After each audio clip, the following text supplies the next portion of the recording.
Eh bien, voilà, pourquoi ne pas faire les indispensables? Un peu plus, ça fait plaisir à Fred, donc il n'y a pas de problème. Hein. On va commencer par un événement, hein, ça a été vraiment...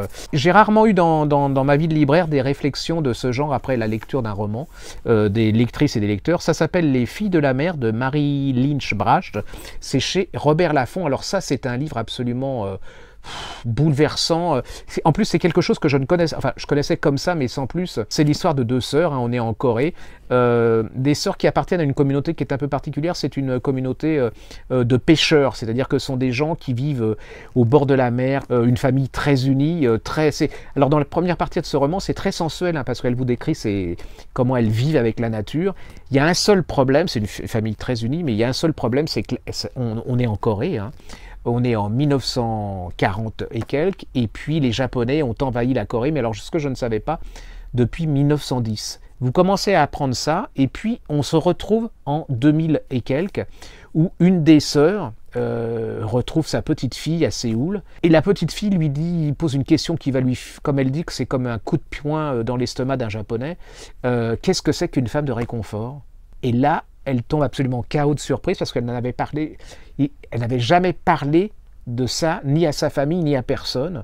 Et là, on va découvrir ce que c'est qu'une fille de réconfort, c'est-à-dire qu'on revient en 1940 et quelques. La mère de ces deux petites filles avait prévenu ses petites filles en disant, dès que vous voyez un Japonais, vous planquez, vous disparaissez parce que vous allez être enlevés, il va vous arriver des choses absolument abominables. Ils sont en train de pêcher, il y a la petite sœur qui est trop petite pour pêcher, elle est sur la plage, et là, ils voient un Japonais arriver. La grande sœur va se précipiter pour protéger sa petite sœur, elle va la planquer. Par contre, le Japonais, il va s'emparer de la grande sœur, et là, vous allez voir la chose absolument terrible, terrifiante, cruelle, d'une cruauté. Il va enlever cette jeune femme avec d'autres, hein, et puis elles vont se transformer. Elles étaient faites pour ça, c'est-à-dire satisfaire les appétits sexuels des soldats japonais pendant la Seconde Guerre mondiale. Elles sont dans des camps.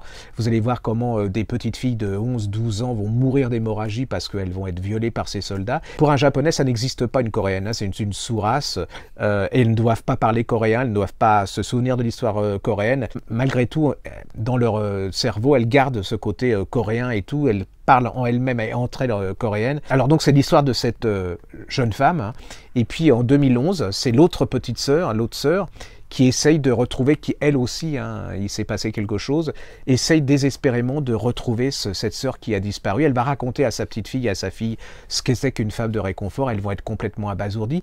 Et puis cette femme, c'est aussi une de ces femmes qui manifeste contre les Japonais actuellement pour qu'ils reconnaissent et qu'ils dédommagent ce qu'ils ont fait pendant cette guerre. Et les Japonais sont très très très réticents pour reconnaître ce qui s'est passé pendant cette guerre, d'autant plus qu'il y a un retour au nationalisme japonais très important. C'est une page d'histoire, hein, que j'avoue que je connaissais, ça tient très peu de place dans les livres d'histoire. C'est une puissance incroyable de souffrance, de violence, et puis il y a ces femmes. Il y a ces femmes qui malgré tout résistent, alors que les hommes, nous, dès qu'on a un bobo, souvent on n'est pas terrible. Eh bien elles vont résister malgré tout. Alors ce qui est quand même extraordinaire, c'est que pendant des années, ces femmes vont se taire parce qu'elles ont honte. Elles ont honte de raconter ce qui s'est passé dans ces années. C'est certainement un des plus beaux romans étrangers de l'année. C'est vraiment un événement, vous ne pouvez pas rester insensible à ce roman. Ça s'appelle Les filles de la mer de Marie Lynch Bracht. C'est chez Robert Laffont. Allez-y, parce que ça devrait être un des grands succès de cette année. C'est vraiment un des grands romans que j'ai lus dans ma vie de libraire. Alors, on change complètement. On change. Ça s'appelle La femme à la fenêtre de Hadji Finn chez Presse de la Cité. C'est un roman, un polar. Moi, je trouve qu'il devrait avoir beaucoup plus de succès qu'il a. On est à New York. Il y a une belle maison. Hein. Il y a une jeune femme qui est là, apparemment qui boit et qui a eu un gros problème. Elle ne bouge pas de chez elle. Apparemment, elle s'est séparée de son mari et de sa femme, de sa petite fille. Elle leur téléphone là de temps en temps et tout. Chaque fois qu'il y a le téléphone, elle est complètement détruite. En fait, elle a un gros problème, cette femme, c'est qu'elle souffre d'agoraphobie, c'est-à-dire qu'elle ne peut pas sortir dans les endroits à l'extérieur. Là, vous allez avoir une description des souffrances de ces gens, c'est-à-dire que dès qu'elle passe la maison, elle descend les marches de chez elle, elle explose en vol, hein, elle tombe dans les pommes, elle s'effondre, elle est paniquée complètement. Et puis la seule chose qui l'a fait tenir, bah, c'est que c'est un peu comme Fenêtre sur cour, mais c'est pas aussi, c'est pas parce que les gens, je pense qu'on se sont dit, on a vu le film, on va pas lire un livre, c'est pas du tout ça. Hein. Elle regarde avec son appareil photo, bah, le seul moyen de sortir dans la rue, c'est de regarder à travers ce qui se passe dans la rue avec son appareil photo. Et puis un jour, elle voit, et bah, dans un appartement, une femme qui est assassinée. Couteau dans le ventre, le sang et tout. Le problème, c'est que cette femme est venue la voir il y a quelques jours en tant que nouvelle voisine. C'est une nouvelle voisine pour la rencontrer, lui parler et tout. Donc paniquée, elle téléphone à la police. Et puis il s'avère que c'est beaucoup plus compliqué que ça, que cette femme, elle n'est pas morte. Et là, elle ne comprend plus rien. Les gendarmes, les policiers sont complètement déstabilisés parce qu'ils ne la croient pas, puisqu'elle boit, elle a beaucoup de médicaments, d'antidépresseurs et tout.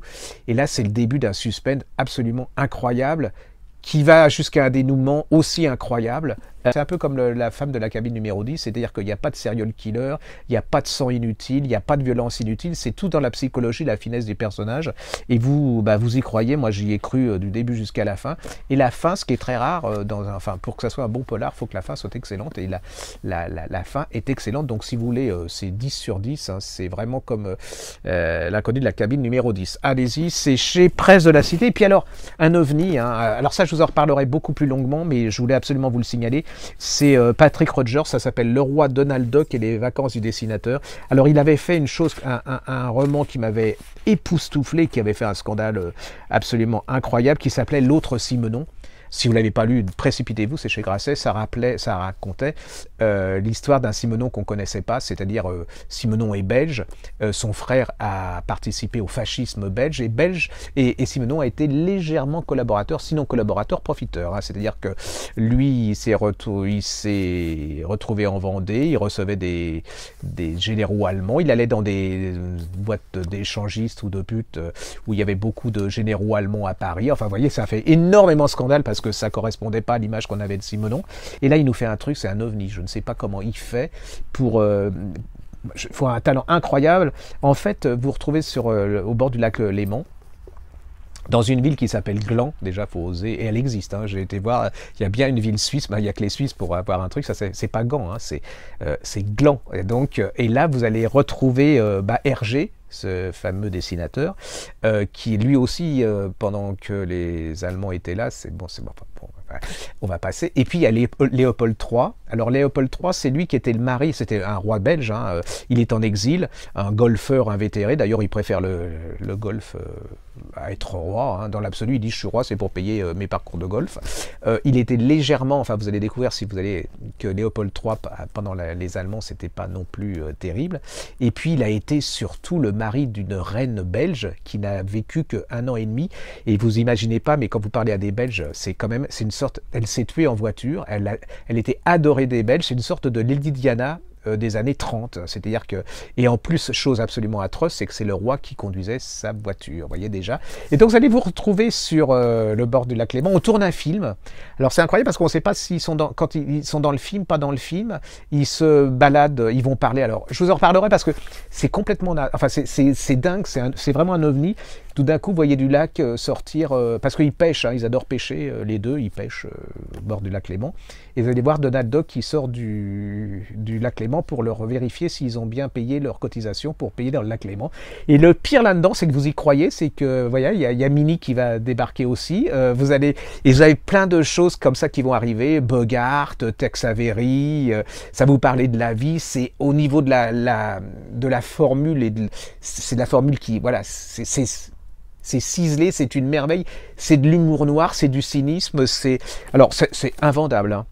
C'est vraiment un écrivain, c'est à mon avis, j'espère qu'il fait un autre métier, parce que je sais pas comment en parler, donc il va falloir que je vous peaufine ça longtemps.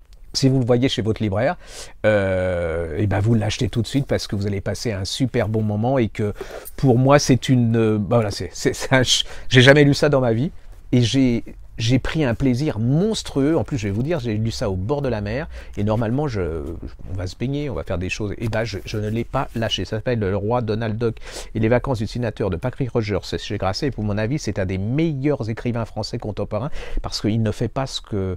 On n'a pas l'impression, vous savez, en littérature française, maintenant, on a l'impression que c'est des décalcomanies. Vous voyez, c'est la même chose, on change un peu les mots et tout, mais c'est toujours les mêmes... Alors lui, là, vous allez être absolument surpris. Donc, je vous le répète, je vous le rappelle, il y a La femme à la fenêtre de Finn chez Presse de la Cité, un polar hyper efficace ou qui peut être lu par tout le monde, pas de sang inutile, et puis vous avez l'événement, un des événements de l'année, parce que je vais bien vous en retrouver un dans quelques temps, mais c'est vraiment un des événements de l'année, ça s'appelle Les Filles de la Mer de Robert Laffont, de Marilyn Bracht, qui peut-être spécialement pour les gens de Saint-Maur, viendra faire une signature à la Griffe Noire. À bientôt.